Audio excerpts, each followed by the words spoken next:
Oui, Dustin Poirier est un excellent combattant, je l'adore. Mais est-ce qu'il peut vraiment battre Islam Makhachev? C'est ce que nous allons tenter d'analyser ensemble aujourd'hui. Générique.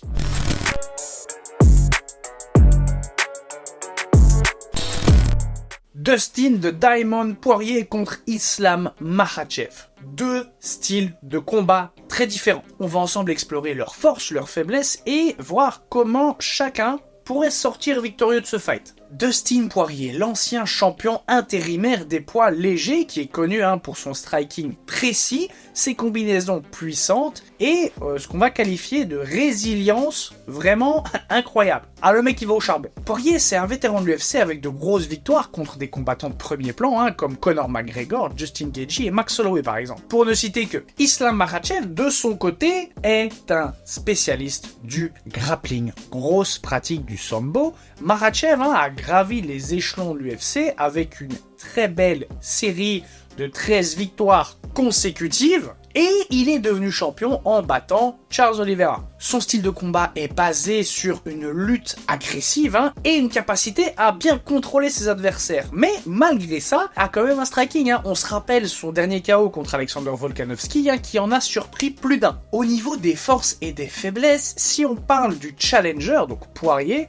c'est pas un secret. Il a des frappes lourdes et précises, une très bonne anglaise. Donc pour les combinaisons, c'est vraiment bien sympa à regarder. À ne pas oublier que quand bien même son anglaise est très propre, on est au MMA, donc au sol, ça donne quoi? Peu de gens savent, mais Poirier, il est ceinture noire en jiu-jitsu brésilien. Alors, oui, une ceinture noire en JJB, ça peut faire débat, car forcément, oui, en JJB pur, t'es une machine de guerre, c'est très compréhensible même. Mais en MMA, c'est un peu différent. Tu peux pas forcément utiliser le même type de sol avec les frappes. Donc, pour faire simple, une situation avantageuse en jiu-jitsu brésilien ne l'est pas forcément en MMA. Après, forcément, attention, me faites pas dire ce que j'ai pas dit.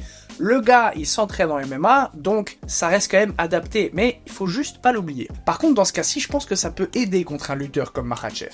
Même si, concrètement, si ça va au sol, je pense que ça va être compliqué. Au-delà de ça, le mec encaisse dur, vraiment dur. C'est le genre de gars à aller jusqu'au bout, donc bon cardio et surtout bonne gestion du cardio. Maintenant, si on part sur ses faiblesses, je pense, sans surprise, qu'il va avoir des difficultés, qu'il peut avoir des difficultés contre de très bons lutteurs, comme Makhachev. Donc, ça peut poser problème à cet endroit-là. Et sinon c'est tout, j'en vois pas vraiment d'autres, du moins actuellement, j'aime beaucoup ce combattant. Alors, le champion, Islam Makhachev, sans surprise, ses points forts, le sol, gros contrôle, grosse lutte. On a aussi, comme Poirier, une excellente gestion de l'énergie, du moins c'est à mon avis, attention. C'est le genre de mec qui peut contrôler le rythme du combat face à quelqu'un comme Dustin en mettant la pression vraiment quand il le souhaite. En règle générale, du moins c'est la théorie, c'est souvent le meilleur lutteur des deux qui va pouvoir décider de l'endroit où le combat va se passer. Et ici, pour moi, c'est Makhachev. Donc, de nouveau à mon avis, il faudra faire très très attention. Au niveau du striking, quand bien même il est solide et qu'on a pu voir une évolution au fil de ses combats, il n'est pas au même niveau que Poirier. Ça me fait chier de le dire, car Makhachev, c'est un bête de combattant. Mais voilà, en striking, c'est juste différent. Par contre, en lutte, en judo, c'est tout à fait le contraire.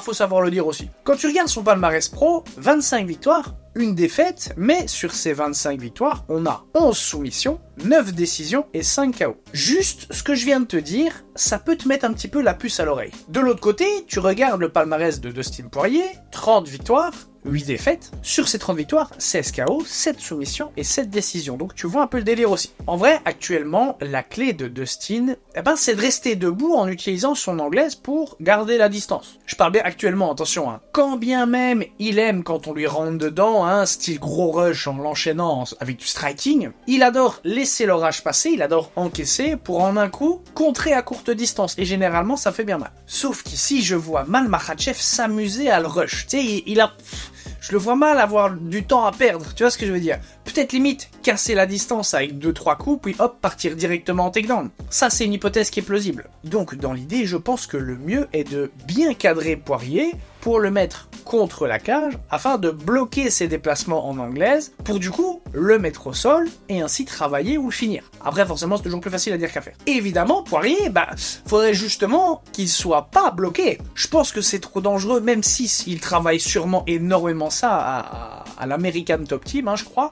Tu peux essayer d'imiter, mais tu pourras jamais vraiment coller avec le style d'un seul mec comme Makhachev. Mais de nouveau, forcément qu'il travaille en fonction. Par contre, un aspect à ne pas négliger, c'est la boxe de Dustin. Je pense que s'il arrive vraiment à bien l'utiliser, ça peut faire beaucoup de dégâts à Islam. Mais évidemment, de l'autre côté, faut pas non plus négliger le striking d'Islam. Ok, il a peut-être pas l'anglaise de Poirier, mais il a un striking, il fait mal. Donc franchement, quand je vois ce combat, je pense que ça va être vraiment un beau spectacle. Après, on peut dire ce qu'on veut, pronostiquer ce qu'on veut. En MMA, on n'est jamais à l'abri d'une bonne droite, donc tout peut se passer. Et toi, tiens, que penses-tu de ce combat? De quel côté penches-tu? Côté Dustin? Côté Islam? Et surtout, pourquoi? N'hésite pas à me le dire en commentaire, je serais très curieux d'aller lire tout ça. Bref, comme d'habitude, ce fut un plaisir de te présenter ça. Si ça t'a plu, tu sais quoi faire. Abonne-toi, like, partage. Nous, on se retrouve dans une prochaine vidéo.